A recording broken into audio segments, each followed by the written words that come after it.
Hello and welcome to this edition of Forbidden Talk, in which we take a look at the danger posed by madrasas and religious seminaries in Saudi Arabia, which seem to be the ideological source for terror movements from the Taliban to ISIS. With me today are Shaykh Ahmed Hanif, Assalamu alaikum. Wa alaikum salam. And a scholar of Islam, no less, and Anis Kotia, who is also a graduate of Darse Nizamiya and currently a research fellow at Middlesex University. Welcome to the show, gentlemen. Thank you very much. Saudi Arabia has promoted a fundamentalist Salafi interpretation of Islam through its network of religious madrasas that has encroached into the mainstream space across the world. This has, according to many observers, created the conditions inside and outside the country for extremism to breed. The clergy is a powerful force in Saudi Arabia. Its influence derives from the fact that the royal family has entered into a formal pact with the Shaykhs, under which the understanding is that the House of Saud can hold on to political power. In return, the religious establishment gets to dictate the national character of Saudi Arabia, one that has remained doggedly extreme. This vision has also been exported abroad by both state and non-state actors, the former as a clumsy substitute for a coherent foreign policy, by which the Saudi government contributes funds for madrasas, mosques and charitable organizations in Muslim countries as a way of purchasing influence. The latter via personal wealth and the zeal of private Saudi citizens. Osama bin Laden, of course, was a perfect combination of the two, a personally motivated non-state actor, radicalized in the madrasas and mosques of Jeddah. In today's program, we will ask whether Saudi Salafism, taught across religious seminaries like Al-Madinah University, is indeed the wellspring of hardline Islamic groups worldwide.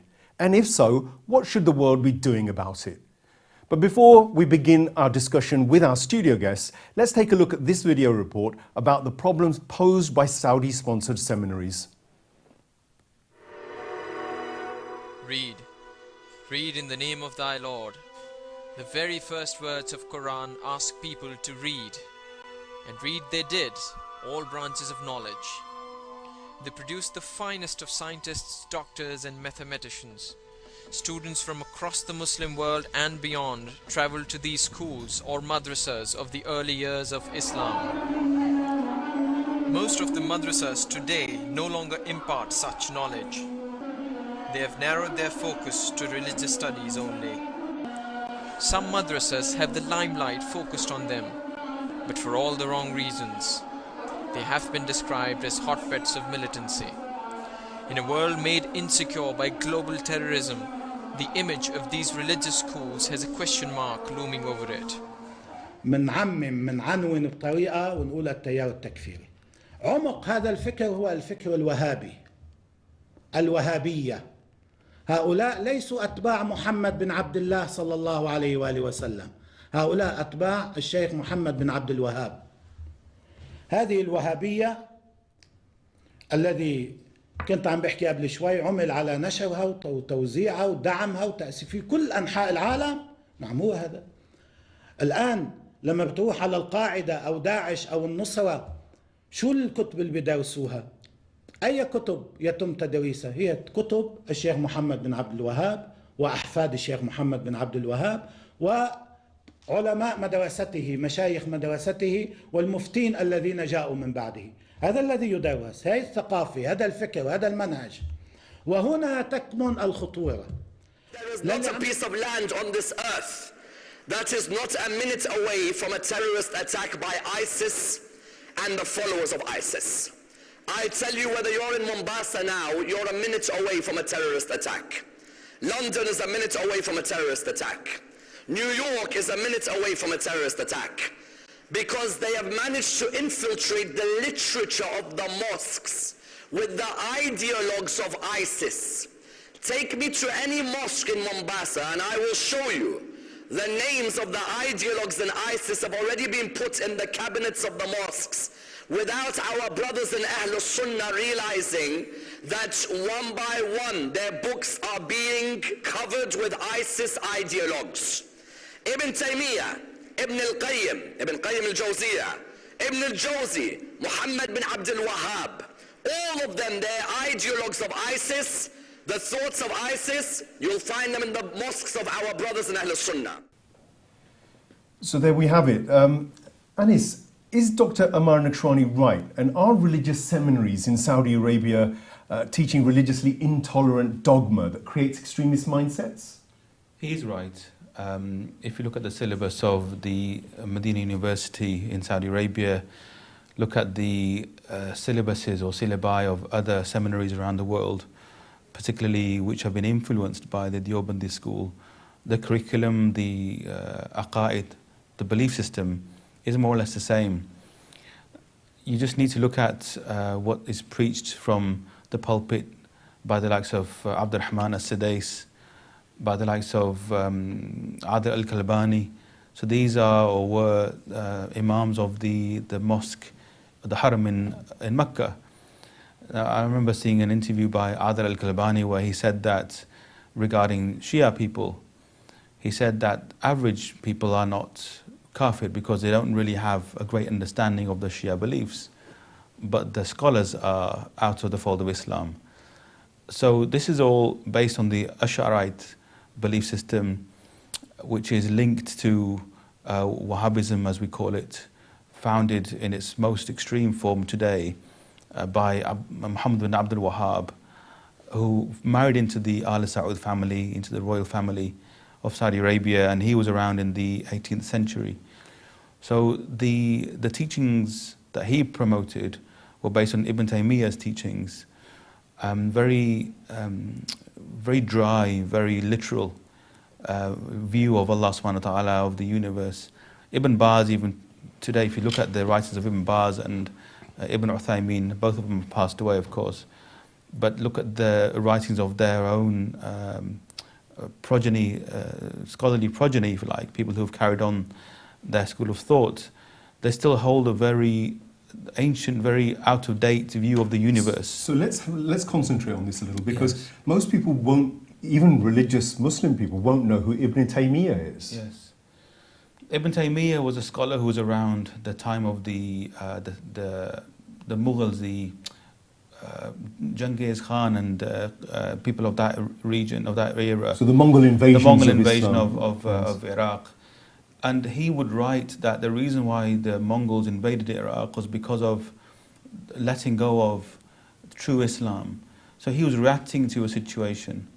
That is, his reaction was his interpretation of why this punishment was coming. If you ask a follower of the Ahlul Bayt, his view will be very different as to why there was a Mongol invasion. But for some reason, the writings of Ibn Taymiyyah were revived by Muhammad ibn Abdul Wahhab, whose view was that anything to do with Shiism, anything to do with letting go of this dry, literal view of Islam was shirk. Well, of course, the revolution of Muhammad ibn Wahhab has been linked often to the British colonial interests in the region, and there's a suspicion that actually most of the Saudi monarchy is also a construct of Western imperialism, if you like. And as such, they've continued to create an Islam which it doesn't really connect with the people, and in fact is now causing a major problem throughout the world. But I'm going to come on to Shaykh Ahmed Hanif, who's also a very qualified scholar in his own right and has been to the seminary of Hawza Ilmiya in Qum and other institutions as well. Shaykh Hanif, most terrorists connected to Al-Qaeda, ISIS and Al-Nusra all espouse Salafism. And it's of one kind or another, a religious ideology that makes them turn violent. Do you think it's the actual ideology that turns them violent? No, I don't think it's the actual ideology that turns them violent, but the ideology, I would venture to say, makes them prepared for ideologies that are exclusivistic, ideologies that see Islam as the ultimate distinguishing factor between truth and falsehood, and that support the right or duty of the Muslim to cleanse the world of problematic expressions of religion. So this concept of takfir, let's get it straight. Is takfir something which is in the light of verses like there is no compulsion in religion? That's a Quranic verse. Right. But it seems to me that takfir is diametrically opposed to that very Quranic verse. So where does this concept of takfir come from? Well, I think this concept of takfir comes from the assumption that there's no compulsion in religion, and the right way is distinguished from the wrong way. That if the right way is corrupted, if the right way is infiltrated by wrong ways of looking at the religion, it negates that particular freedom of people to choose between right and wrong. So you have to cleanse Islam from anything that is other than Salafi or Wahhabi in order to create that environment where people can choose. Okay, that seems clear, Shaykh. But let's come down to hierarchies. Most societies have hierarchies, and we have pyramidic structures in which there are leaderships, there are elites, there are financial powerhouses that drive much of the policy and ideas. Even in democracy, it could be argued that we actually have plutocracies in the West and not democracies, where the economic elites have a disproportionate say over the masses. That's another argument. But let me bring to this argument to the religious hierarchies of, say, the Salafi school. Here you have a pyramidic structure. Is it a problem that you've got a vast number of Muslims who are religiously illiterate, arguably, because they don't study the scriptures, they don't necessarily even know Arabic, they don't necessarily know the sources of hadith, they don't know the whole ilm al-rajal concept, they don't know about nafsiyat, they don't know about many things. So effectively, the bulk of the Muslim world is religiously illiterate. It's left to these institutions to guide them. And then is it not a problem that when you have an elite set of religious scholars, and Islam is not widely known within the masses, they can be led in any direction. And is ISIS not the ultimate example or testimony to the weakness of that system?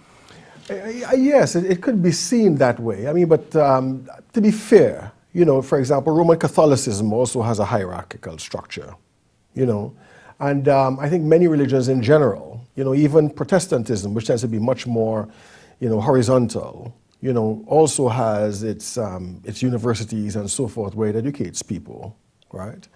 The thing is, though, it is the lack of leadership by these, people up there in the hierarchy. And I think it goes back to the fact that the way they have been educated, they have not been able to think in terms of nuances. They've not been able to think in terms of, creative applications of the knowledge that they have, to different, social and cultural contexts and so forth, right? So what you have is a sort of a idealistic black and white world of good and bad, basically seen through a sort of a medieval or pre-modern lens, that refuses to change. And so these people are not able to give people a proper guidance with respect to their world, and it leaves the vacuum open for others to come who could really basically misuse that type of thinking for their own benefit. Okay, and we have Sardar Atiq Ahmed Khanzab joining us from Islamabad. He's not only the former Prime Minister of Azad Kashmir, but he actually attended the seminary in Al-Madinah University and has a personal account of what goes on, not only in religious seminaries, but how that plays out in terms of the political world and the education world, certainly in South Asia, which has strong linkages to Saudi Arabia as well. Atiq sir, thank you very much for joining us. Welcome to the show. Well, thank you. Welcome.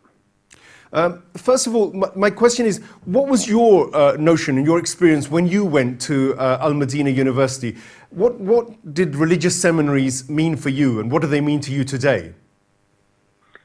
Actually, this we are talking of mid-70s. It was 73 and 4 when I was there for initially for some Arabic language and for some other subjects. I spent two years I spent there, and then I was not able to continue my studies. I was essentially supposed to be taking further 4 years in Medina University. So the religious knowledge and the knowledge by itself is a very fundamental demand by the Islamic civilization. So in 70s and late 70s and till 80s, Medina University and King Saud University and some other universities, they were and some in Egypt, they were known to be very good institutions to learn something about the religion. And Azad Kashmir had some special arrangement then with the Muslim world for Kashmiri students who were there on scholarships. So well, of course, my experience, that was then, Sardar. And nowadays, of course, there's a huge attention of the world on religious seminaries or madrasas. And the madrasas, obviously, in Pakistan, you're very close to the problems that have occurred during the sort of Mujahideen days, as people know them across the world. But where seminaries have been, it's claimed they've become hotbeds for terrorism. Is that something you can even relate to? And is it still going on, do you think? Well, my dear, the question is that a very, very rational study is required, that what we are facing, and is that the outcome of only madrasas and religious seminaries, or the pollution has overall environment has changed because of some other reasons. Not only Islamic civilization, I believe that no other civilization leads to takes us to extremism and unnecessarily fundamentalism. So these madrasas and these universities and religious centers and religious institutions, they need to be studied thoroughly, properly surveyed, and looked into in the right perspective. Just blaming and counter-blaming and leveling wild allegations. In some cases, yes, it is in far-flung areas, it is in inaccessible areas. There has been a few areas which need to be looked into.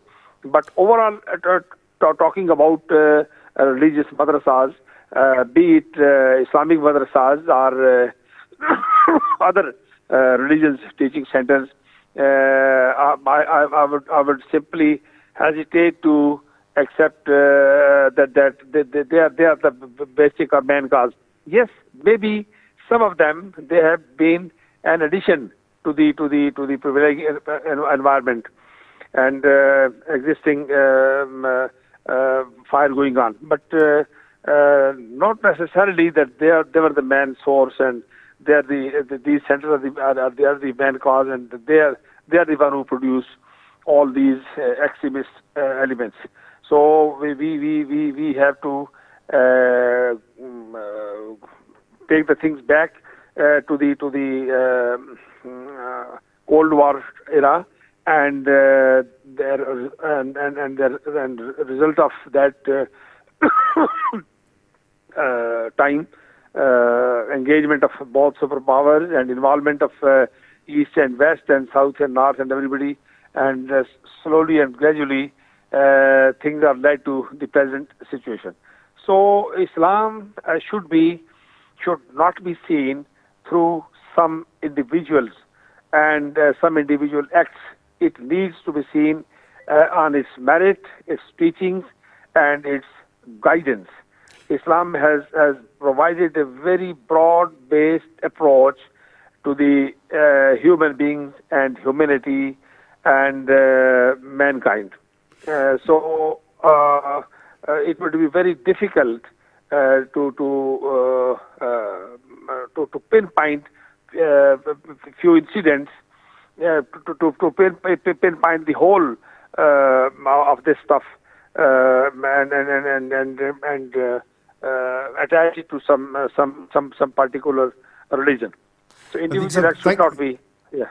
Thank you for that. That's a very sort of lucid background of the complex nature of what people are actually trying to, in a way, homogenize around madrasas. But I'm just going to take a pause and come back to the studio, and we'll join you again in just 1 second. This notion of questioning, it's not something which is encouraged generally in Arab society or Middle Eastern society, especially from the young people or from women. So where does this critical inquiry or the bravery or the courage to question madrasas, which are actually official apparatus of the state? Do you think that people in Saudi Arabia, the average rank and file, would be willing to challenge or question or inquire about what is being taught in these madrasas? No, I don't think that they do question it, because the problem you have is the Saudi government, which is closely linked to the Islamic University in Medina, calls itself the custodian of the Al-Haramain Al-Sharifain, Khadim Al-Haramain Al-Sharifain, the two harams. People are struggling to distinguish between the monarchy and between the actual holy sites. They are conflating the two together. So criticizing one is criticism of the other. That's the issue. And they badge themselves and they promote themselves as that. And that's one of the reasons why around the, particularly South East Asian madrasa circuit, not only do you have scholars and imams of the haram in Mecca, like Abdurrahman al-Sadais, they visited places where I studied. So I studied in one place called Al-Jami' al-Ashrafiyya in Lahore. Now the scholar of Mecca, he visited that place and he was highly regarded, highly revered. He led the prayer there. I remember because in those days people were even praying outside on the main road to try and pray behind him, although geographically they were in front of him, but they still wanted to follow him. So his teachings, his ideology permeates everywhere. Critical inquiry and creativity cannot therefore flourish if you have people seeing him as being the Kaaba or as being the spokesperson of Islam. So people are fearful, they don't know anything else. And just going back to what Shaykh Hanif was saying earlier, how I tend to look at the situation is a regression of the high-end intellect back to what I regard as Homo erectus, Neanderthal way of thinking. What sets the Homo sapiens apart from Neanderthals and from previous types of humanoids is our ability to communicate and to develop culture and art. What you find in Europe around the time that Neanderthals died out is artifacts, it's artistic signs, so drawings, icons. You find art coming in to form a method of communication, and religion is then given iconography and imagery from this art.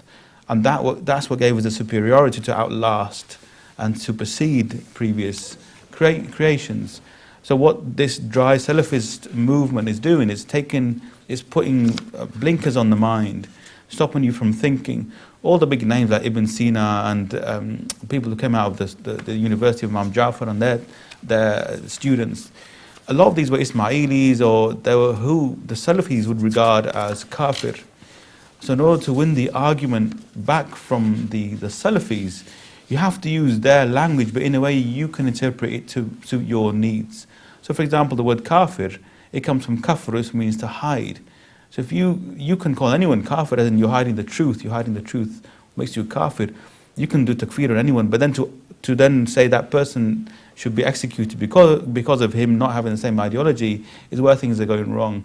So we use language like that. So this person knows the truth, they're hiding it. But it doesn't mean you should act violently upon it. Like the Shaykh was saying, the ideology itself doesn't mean to the teachers don't mean go and kill somebody. It's when you politicize that and you start acting as in you ignore all other interpretation of the Quran and other verses to say that whoever has done kufr, kill them. There was a situation where that was applicable too. Even then, you always have the opportunity not to act on that if it's necessary, if you need strategically to ally yourself with a certain group which off the back of that hinges the survival of your group. You can choose not to apply that verse of the Quran. I mean, you can argue that it should only be an imam, infallible imam, who can apply that teaching, but in order for the survival of the human race, you have to do what's necessary. And all you see with ISIS is killing and slaughtering. So they've gone down the rabbit hole with regards killing to such a degree that no one else has been there before. They're taking the interpretation of these verses, of words like takfir, to the degree no one else has been to before. Assalamu alaikum. We're back with Sardar Atiq on this question of what governments and what major political steps could be taken to clear the air about madrasas, and particularly, let's say, in Pakistan or Saudi Arabia in particular, where constantly this allegation seems to come through. What do you think, Atiq Sahab, with your political acumen, what do you think that governments can do to clarify the role of madrasas and Islamic seminaries? Well, Mohsen, right now we should look into the requirement. What exactly is the requirement? Is this the only remedy, or is this the only cause or source of all this trouble, or there are some other issues? Because the cordial and congenial environment in any society, any country, and cross-country and intercontinental and globally, it is the requirement of all countries and governments and societies. So we no government so far politically and officially has seems to be. I mean, maybe I will lack knowledge or information on that, but there is no such set proper declared priorities and agenda to combat the present situation and to provide a cordial environment where some institutions are working to provide peaceful religious coexistence and provide an environment for mutual respect and tolerance and accommodation and respect for each other. So, and do you think from the curriculum point of view, Atiq Sahab, I mean, jurisprudence is the predominant modus operandi of seminaries, but there is also the teaching of ethics or philosophy or metaphysics. Do you think that seminaries have the balance right in terms of teaching what may be described as compassionate Islam? No, definitely that there are so many areas which needs a lot of improvement. I mean in the basic day-to-day teachings. If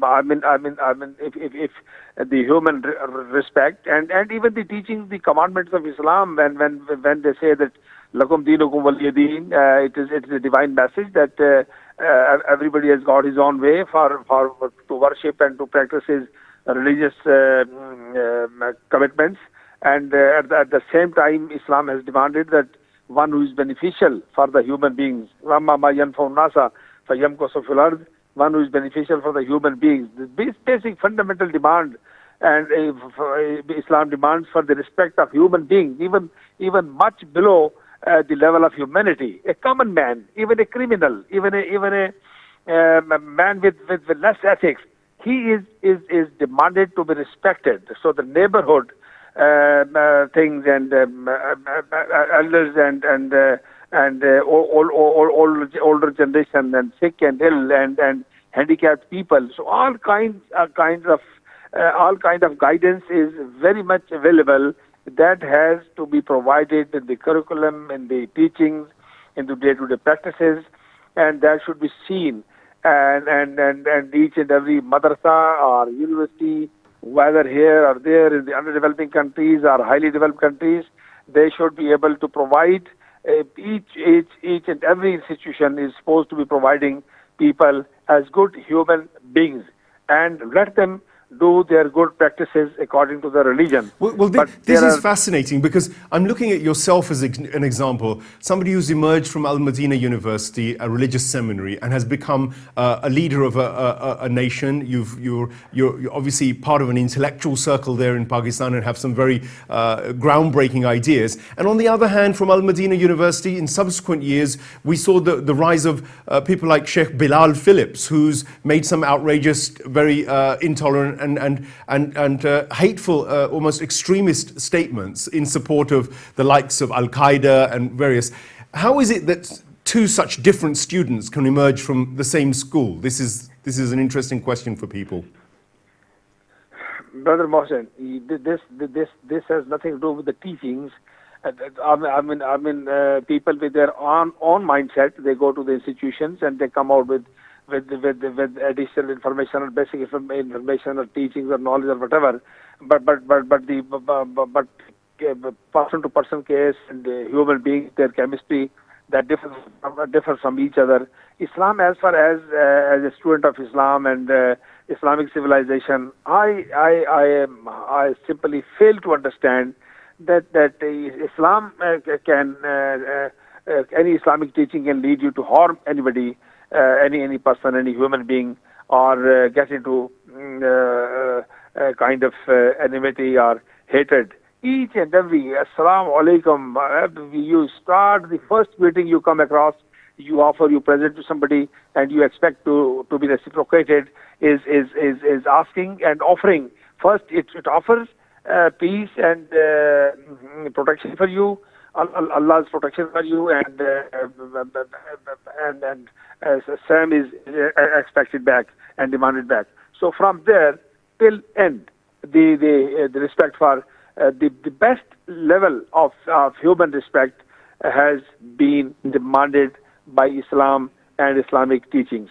So somebody from the same university, I mean, there are doctors, there are engineers coming out from the same institution, but their behaviors are different. So I strive to the school where we have learned. Arabic has been a model for this. On his sad demise, even the non-Muslims who have been who are forced to migrate and leave Azad Kashmir and migrate across to join their families in Jammu and Srinagar, they have joined mourning ceremonies for maybe 6 and 7 days, and they have paid huge tribute and respect to Sardar Qayyum Khan after his death. So, well, thank you very much. I mean, that's been a really very insightful journey. Thank you very much, not only for your personal recollections of the university, but also your political and educational oversights on the issue. Adisa, thank you so much for joining us, and we're going to go back to the studio now to join our own studio guests. Thank you very much. Goodbye. So after that opinion, Sheikh Hanif, jurisprudence seems to be the primary focus of Islamic seminaries. Do you think that subjects such as ethics, philosophy, metaphysics should be given more precedence to balance the dominant focus on fiqh, jurisprudence and Sharia law, especially in these kind of seminaries in Al-Madinah University, where clearly they're not emphasizing these kind of things? Most definitely. And I would like to say that this is not something that is that characterizes the Salafi seminaries, okay? It also characterizes Shia seminaries. The only difference is that the Shia seminaries also include things like ethics and philosophy and so forth. They also include it, but they are not mainstream, okay? The majority of students study jurisprudence. And I think it has to do with the environment in which those madrasas are. You know, we're talking about madrasas that are located in the east. And the most important activity of the madrasa is to guide people in the practice of their religion on the outward level, you see. And this is where jurisprudence comes in. However, because we are living in an era where religion, the principles of religion and so forth are now being challenged, you know, because we're living in an era where people really want to have more of an experiential experience of religion. That is, for example, in the area of mysticism and so on. Definitely you would find that madrasas are coming up short. You know, they are not answering these challenges. So let me hold on this question of other experiences. Mysticism immediately strikes me as something that would appeal to imagination, to creativity, to connecting to inquiry. Now, law or legalistic tendencies within Islam would dampen that idea of inquiry because they're more about black and white yes-no answers about how you do Islam or what you do about Islam, not why you do Islam. And the why side of it, do you think it's these kind of subjects, this creative inquiry, this focus on rational inquiry as well, Do you think this is what would break open perhaps the mindsets of some of these seminarians? Oh, definitely. I mean, look, the Muslim world is much more literate than it was in the past, okay? And a lot of this literary powers that you find among people are based upon Western modes of education. They use Western books and so forth and so on, right? And so therefore I think, there are challenges. People do want nuances. People do want to know why. And one of the reasons why, for example, I tell people that Westerners who are studying in the seminaries abroad are more interested in philosophy, are more interested in aqaid, are more interested in akhlaq, are more interested in irfan, is because we come from environments where the most fundamental question is why? Why does God exist? Why do I have to follow a religion? Why do angels exist, etc., etc.? Why do I pray the way I pray, and so forth.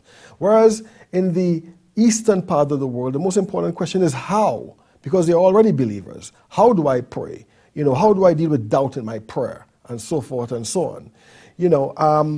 The thing is that the general secular way of looking at the world is now permeating the East, you see? And so you find many, many young people in the East also finding themselves alienated from religion because religion does not answer that. Not necessarily going towards atheism. Some of them even go towards Christianity. Why? Because Christianity is a religion that emphasizes things like love, which one can put into a kind of an Irfani type of a framework, however superficial. Thank you. I'd like to welcome at this stage to the show Shaykh Amin Evans, who's an Islamic scholar who's trained in a seminary here in Britain and has a certain kind of views and opinions about the way seminaries should operate and what we should be teaching. Shaykh Amin Evans, welcome to the show. Hello, assalamu alaikum. What is the problem with Salafi mindsets that don't want to discuss the problems that clearly exist in the content being taught to Madrasa students in their seminaries? Yes, there are several problems, but the major problem is the overemphasis on literalism and the ignoring of analytical techniques. Language and religion are great resources if we broaden the scope of our analysis. And this is how we reveal their true worth to mankind. If we teach a purely literalist, rota teaching that this verse means this, it restricts that verse to a moment in time, and particularly a moment in time that is long past. We have to embrace the literature of Islam and its teachings as a living thing, something that must react to the contexts we find ourselves in. And if teaching fails to do this, it isn't of a particular sect or branch of Islam, it's just bad teaching. So how is this literalist reading of Islam making young seminarians or emerging scholars and their followers more susceptible to the ideologies of terror groups like ISIS? Is it doing that? I don't believe it's a particular cause of radicalization, but for the person who is susceptible to be radicalized, it's a recipe where they can formulate their views, their antisocial and anti-humane views. What we have is an unsustainable theory or a false meta-history can only exist within a bubble of falsehood, an imaginary world. It doesn't affect the real world in which people do suffer, do make mistakes, and have different opinions. So they construct this theoretical bubble based on false premises and live within it. And as soon as a person begins to dream of a world without humanity, they can tend to become inhumane in their decisions and actions. Thank you for that. And finally, does the USA and do the European countries have any role to play in promoting these Saudi schools of religious thought? because they seem to be here in the West as well. And what do you think the Western institutions could do to help solve this problem, given that Takfiri terrorism is impacting the whole world? The West has a responsibility, since the differences in Islam have been known for centuries to academics. If we look back at the writings in the 18th century of Voltaire and in England of William Beckford, they were very aware of what the Abbasid caliphs were like and what they'd done, and of differences in schools of thought within Islam. What the West needs to do is to say this particular branch, Wahhabism, as we all call it, is not representative of the actual scope and breadth of Islam as laid out in the Holy Quran and in the life of Prophet Muhammad sallallahu alaihi wasallam. Therefore, it is an academic's duty to report truly. And if he doesn't report truly and truthfully, he is not truly an academic. Well, thank you for that contribution. I'd like you to stay on the line with us, Shaykh Amin, because we're going to come back to you just after the studio guests have responded to your some of the points you've raised. So please stay with us. So turning to Shaykh Hanif first, I mean, what kind of solutions need to be applied to bring these seminaries into line with a compassionate and empathetic Islamic ideology, in your opinion? Well, I think the most feasible would be to look at it on a national level. In other words, us living here in Britain should be concerned about madrasas in Britain and how they teach religion. Because education many times is defined as the means by which a society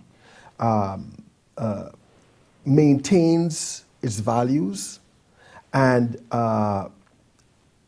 tries to master its environment. Okay? It provides the elites of that society or the scholars of that society. It provides them with replacements as they are gone. This is what education is all about. The maintenance and empowerment of a society is in the educational system. And it is necessary, I think, for Muslims in this country, right, as it is for Muslims in Saudi Arabia and so on, to have madrasas.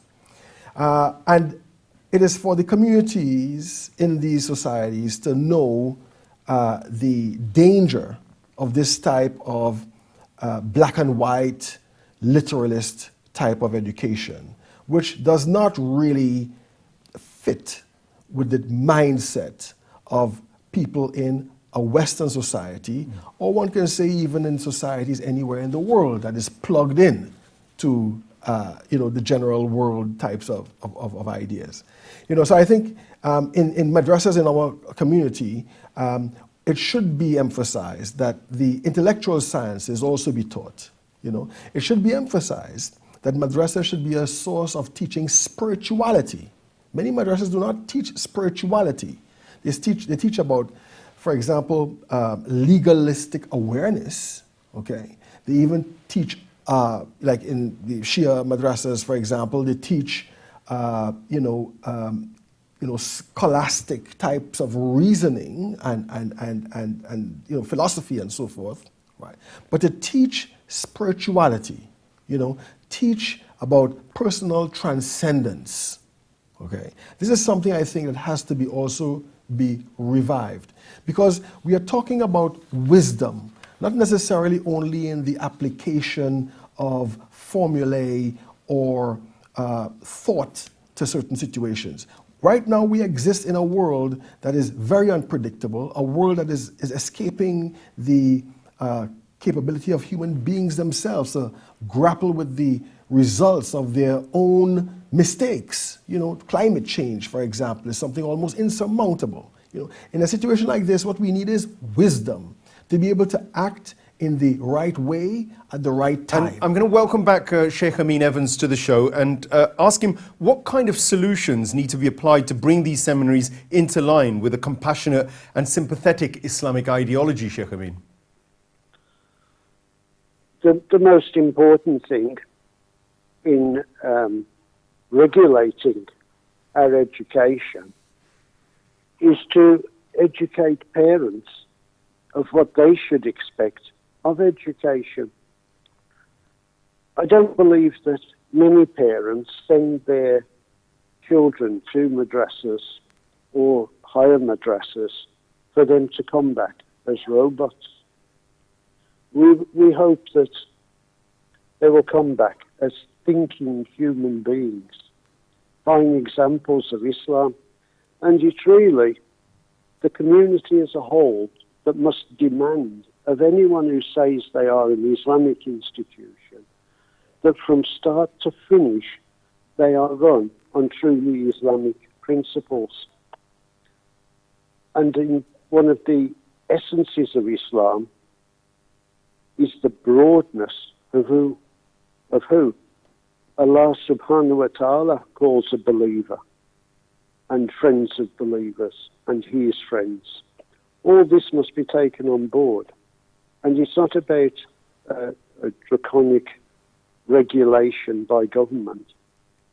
We have to apply the market force of what the people who are paying for these and supplying the children and young people, what they demand from these people who claim to be teachers. Thank you very much, Shaykh Amin. Appreciate your contribution. And I'm back to the studio guests. There we had some thoughts from Shaykh Amin Evans, and I'm going to go on to further thoughts from yourselves now. The Prophet Muhammad, peace be upon him, said very clearly, I've come to give you but two things, excellence in morality and excellence in ethics. So behavior and actually manners and service orientation seems to have been his major purpose. Yet, why is it that the madrasas and the scholastic order have not emphasized service and ethics and manners to the extent that, say, the legalistic do's and don'ts haven't? What's gone wrong there? But I think, there's more money to be made by being a Muslim lawyer, okay, than being I wouldn't even say an ethicist, because an ethicist is a professional about ethics. No, as to somebody who has perfect ethics themselves. There's much more money to be made like that. There's more social power to be obtained. And is it easier for the religiously illiterate, if I can put it that way, to vibe with legalistic do's and don'ts than the less solid or sure area of metaphysics or manners or ethics? It's just also more flowery, more. I guess. It's something you've got to do a bit of work for yourself. Actually, perhaps. no. I think yes, metaphysics and philosophy and so forth are, I would say, elite type activities, necessary, but elite type of, not everybody is a metaphysicist and not everybody is a philosopher. However, we must remember that metaphysics and philosophy are basically intellectual derivations from what we would call shuhud, okay, which is spiritual witnessing, all right? And everybody has access to spiritual witnessing, okay, from the illiterate to the literate. Sure. Thank you very much for that. It's a fascinating area that's opened up, Anis. But do you think that Saudi Arabian religious and political authorities are doing anything to address the kind of problems we're discussing? And are they anywhere near the sort of solutions that we're talking about? No, I think the issue with Saudi Arabia is that they now face this crisis of ISIS, which is looming at their own doorstep. So what they're trying to do is distance themselves from it. So it's become almost like Frankenstein's monster, where they are. You can argue, a lot of people argue that they funded it. Maybe they did, maybe they didn't. I'm going to assume that they did. But if anything, the ideology fed ISIS or influenced ISIS, and funding definitely came from United States, and they're self-funded now massively. But because these people have become very powerful, that's now forcing Saudi Arabia to do something about the situation, which is to say that they are against it, they've got nothing to do with it. And Saudi Arabia would be very happy to even form allegiance with the likes of Israel to tackle this. So they're all about survival now because they're backed into a corner. But they won't blame the ideology for that or their teachings for that. They will blame other factors for that, or they will blame something like maybe these people becoming corrupt now that they've got too much power. So if they aren't facing the music, and as Shaykh Amin said earlier, that there's this denial syndrome which exists within most of the Salafist movement about the ideology having any link to creating these monsters. If these changes aren't made, do you see more Al-Qaeda, more ISIS, more Al-Nusra style aberrations emerging in the Muslim world? Absolutely. The tentacles of ISIS are now stretching into Europe, United States. They have been recently named on one news channel as being some of the most, Abu Bakr al-Baghdadi as being one of the most influential people of the last year. So what tends to happen then is, because their presence is being felt around the world, there's like a two-edged sword there. You have lawmakers like sort of Baroness Cox, you have Theresa May now trying to tackle what they see as a threat to British values. At the same time, you have a sort of pseudo-glorification of ISIS as an influencer now. And it will become more and more a prominent thing. But then the West hasn't cut relations with Saudi Arabia. They're not putting any pressure on these countries where they do billions of arms deals as well. And there's a very happy economic marriage going on. But there's no concentration on the sources of this ideology, which are also taking root in Britain and Europe as well, which seems very, very curious that on the one hand, Muslims in the West are being told to tackle terrorism, but on the other, the government itself is not willing to go and deal with some of the root causes, one of the major root causes, which is Saudi madrasa indoctrination and buying up of South Asian British communities to that ideology. So what would you urge Western governments to do? What should we say about foreign policy? Transparency. We should ask the Muslim voter to get more involved in what's happening around them, try to bring about influence. See the local politician, get their voice heard, unify. I was doing workshops years ago at Leeds University to try and unite Muslims on a common voice. Given the way the UK is going, I can only see rights being taken away and corroded on a regular basis. So Muslims have to engage now with people who are supposed to represent them and try and overthrow or turn back this tide of Takfirism? Well, no, I mean, I was trying to say protect their rights. So there's a lot of work to be done in terms of being visible as a community with a goal, with objectives. And then you have a chance of getting policymakers, getting the government to start to cater for your needs. What's happening now is because we haven't got a clear voice, have so many groups like MCB, so many other groups, some of them are... But then these guys have all got links to these same benefactors and financiers in Saudi Arabia. So there's a cyclical thing. I'm going to move on to Shaykh Hanif and ask direct question about some of the changes that should be made in the way that these imams operate, not only in Saudi Arabia, but across the Middle East and across the world. And one of the issues you touched on very briefly, and I'll raise it again, is this idea of a greater focus on pastoral skills. Might be more useful for emerging imams from these seminaries. And would they be amenable to such changes to the role of ulama in 21st century in such seminaries? Are they ready for this kind of change from being just those leaders of burials and reciters of prayer or the leaders of prayer, Jummah prayers, to a more caring, sharing, service-orientated pastoral role within the communities, which is increasingly more important? I think many of them are feeling that need. They're feeling it, and I think it's something that has to be filled.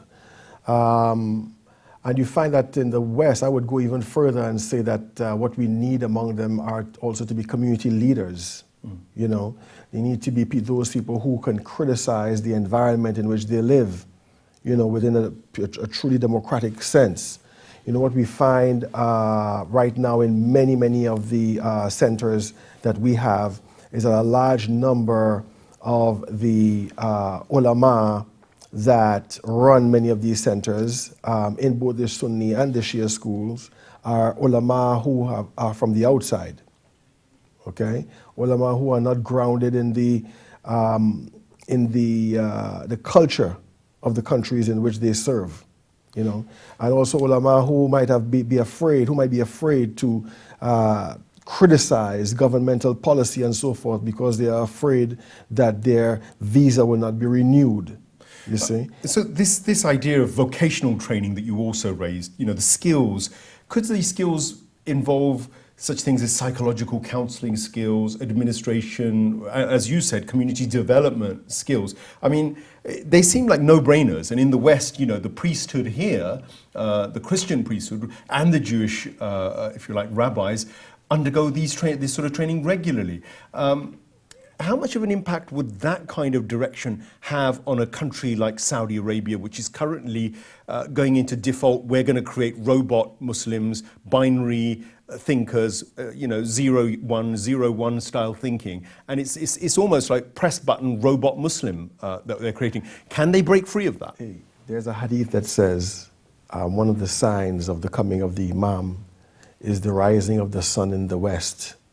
And some ulama have interpreted this, I think correctly, as the rising of the sun of Islam in the West. We are still in the Muslim world, in the non-Western Muslim world, and in the Western Muslim world too.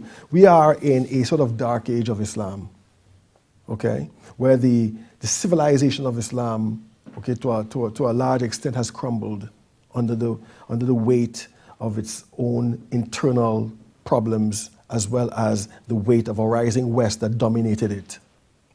For example, our madrasas in the past were places where you develop people with polymath type of skills.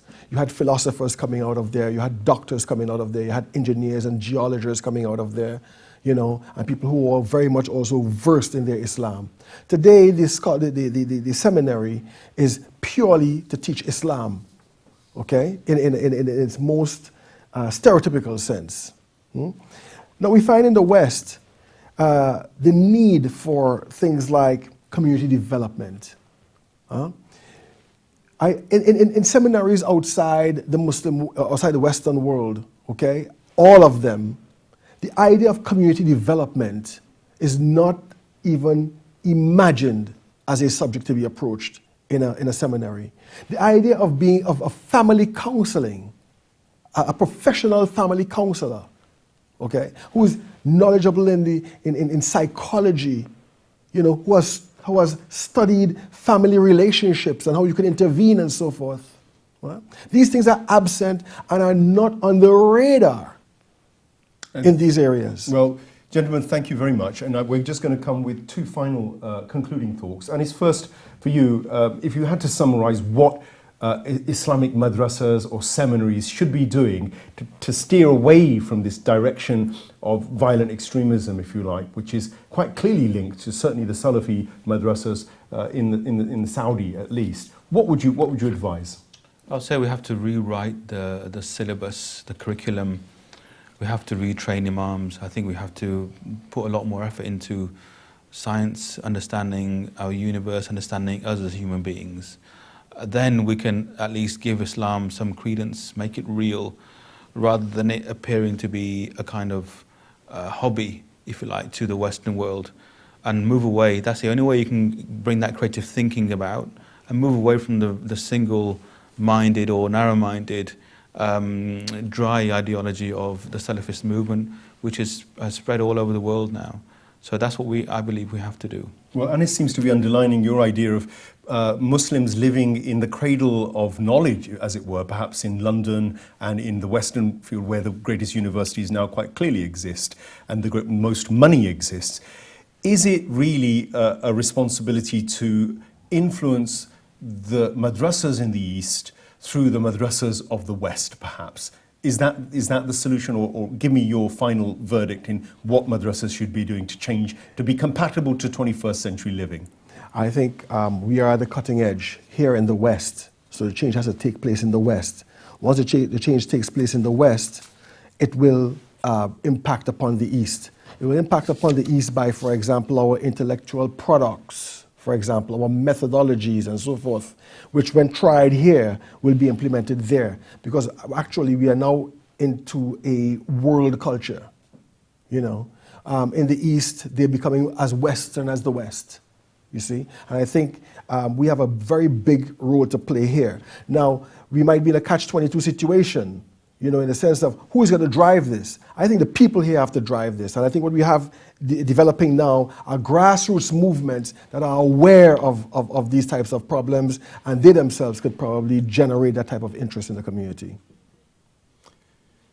Yeah, I mean, broadening this discussion out, I think just before I let you go on this, we've talked a lot about the institutions in Saudi Arabia, but there are mainstream Sunni institutions, for instance, Al-Azhar or Al-Zaytuna in Tunisia.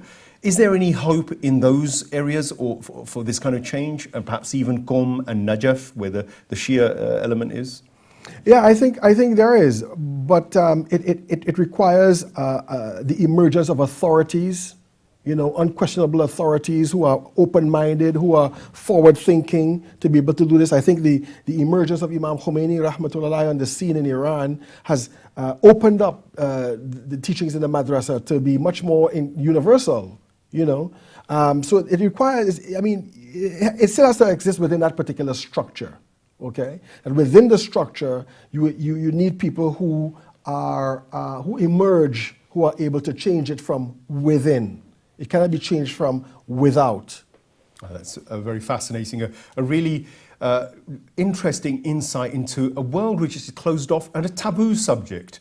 In essence, something which Arabs and Muslim Arabs particularly will veer away from. The critique of madrasas or the analysis of the ulama, or even questioning the dogma and the doctrine that emerges in a lot of the schools of thought is almost forbidden, and it is certainly taboo. But here we've raised questions, a serious question. We've actually analysed solutions as well. But in a searing essay in the Saudi Arabian newspaper Al-Riyadh recently, Hissa bint Ahmed bin al-Shaykh, a member of one of the most influential religious families in Saudi Arabia and a relative of one of the Grand Muftis, rails against the farce of fatwas in the kingdom and records a litany of extremist measures introduced since the 1980s that have stifled public life and glorified a culture of hatred and death, as she says, and she recognizes these in ISIS in its totality.